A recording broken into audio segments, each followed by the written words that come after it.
No hesitation, no half measures. As President Trump declared yesterday, we're crushing the enemy in an overwhelming display of technical skill and military force. We will not relent until the enemy is totally and decisively defeated. Today will be, yet again, our most intense day of strikes inside Iran. No quarter, no mercy. The pressure around the Strait of Hormuz was building by the hour. The 3rd Infantry Division was on the move. Navy warships were surging forward. Marines were flooding the battle space around Hormuz until the coastline, the shipping lanes, and every suspected firing position came. The first signs of the deployment appeared before sunrise. On military bases, the first wave of heavy equipment was already moving toward the airfield. Long columns of Moan Abrams tanks, Bradley fighting vehicles, armored Rikavra vehicles, and support trucks rolled slowly across the tarmac under floodlights, their engines growling in the dark as ground crews guided them toward waiting transport aircraft.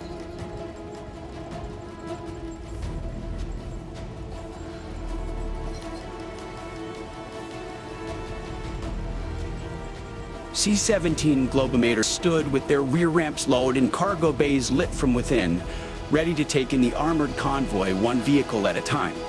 Loadmasters stood at the ramps with headsets and signal wands, directing each driver forward with careful hand signals. Abrams tanks climbed the ramps slowly under their own power, steel tracks grinding against the metal surface as they crossed into the aircraft and were positioned precisely along the cargo floor.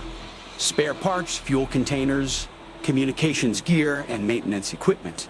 Once inside, chains were hooked to the T-down points while blocks were set, and every vehicle was secured tight for the long flight ahead. Inside the staging area, the tempo shifted fast as soldiers from the 3rd Infantry Division gathered in tight groups beneath the harsh lights of the departure hall, their gear laid out in organized stacks beside them, while they waited for the order to move to the aircraft. Helmets, rucksacks, ammunition pouches, medical kits, batteries, night vision devices, spare uniforms, and personal weapons were checked one final time before being packed and secure for the flight. Rifles were removed from their cases, inspected, cleared, and slung back over shoulders once serial numbers had been verified.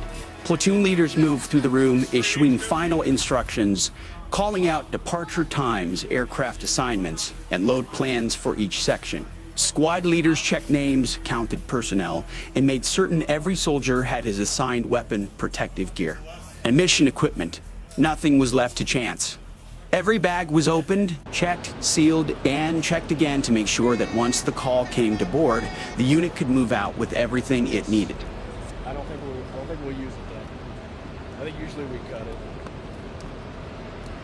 Soldiers formed into tight lines beside the aircraft and began boarding the C-17 one file at a time, moving up the rear ramp under the direction of the loadmasters.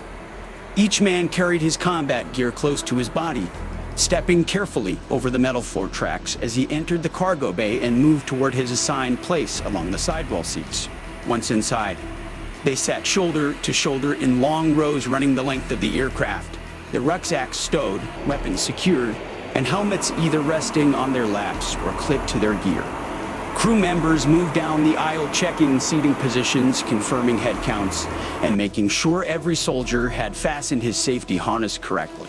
The straps were pulled tight across their chests and waists, gloves were adjusted, and final words were exchanged over the noise of the aircraft systems coming alive. The cargo remained locked in place, chains pulled tight against armored vehicles and pallets loaded for the flight. With every preparation complete and every man in position, the compartment settled into a tense silence. The doors were sealed, the final checks were complete, and the mission had begun. But it was not only the airlift that was moving. Far closer to the Strait of Hormuz, naval forces were already pressing toward the coastline. Amphibious ships, destroyers, and escort vessels advanced in formation as the fleet closed the distance to the contested shore. Their radars turned constantly, guns worm and combat systems remained active as the ships pushed deeper into the approaches. Marines gathered beside their gear while landing craft crews prepared their boats for movement. Ramps were checked, Engines were tested, and the well decks were brought to life as crews made ready to launch troops and equipment toward the coast if the order came. Overhead, patrol helicopters moved in wide circles above the formation, scanning the sea surface and the shoreline for drones, missile teams, and fast attack craft hidden near the water.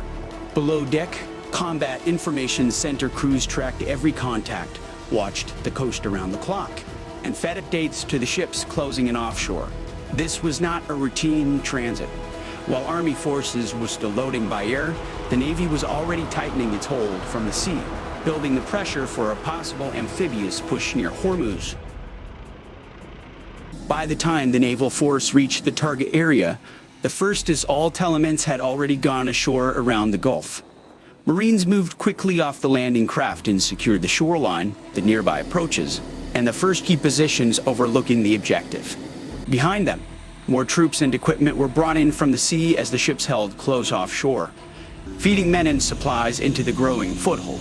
At the same time, the airlifted forces that had arrived earlier were already in place farther inland, holding staging areas, securing approach routes, and linking their positions to the coastal units coming in from the water. Helicopters continued to patrol above both sectors, moving along the shoreline and out over the water while feeding updates back to the command posts below. What had started as separate movements by air and sea was now becoming one connected operation. The naval landing force had established itself on the coast. The airborne elements were already holding ground nearby, and together they had begun locking down the wider area around forces moved in to expand the operation. When the fighting finally erupted, the force that had been assembled by air, sea, and land moved with overwhelming speed and coordination. The Marines who had already come ashore from the Gulf pushed inland from the coastline, clearing the first line of resistance and tightening their hold on the landing sectors. Airborne and forward deployed units that had arrived earlier were already in position on the approaches, holding road junctions, staging grounds, and high ground overlooking the target area. As the battle widened, the heavier ground elements moved in behind them, linking the entire operation into one continuous line of pressure around the Strait of Hormuz. American forces had taken control of multiple critical positions on both the coast and the inland approaches. Enemy launch teams had been driven back. Their ability to strike the shipping lanes had been broken, and the chain of resistance around the objective had collapsed under constant pressure. The United States had not only won the battle for the surrounding ground, but had imposed operational control over the Strait of Hormuz itself. The waterway was open again. The key terrain was in American hands, and the force that had come in by sea, air, and land was now fully in position to hold what it had taken.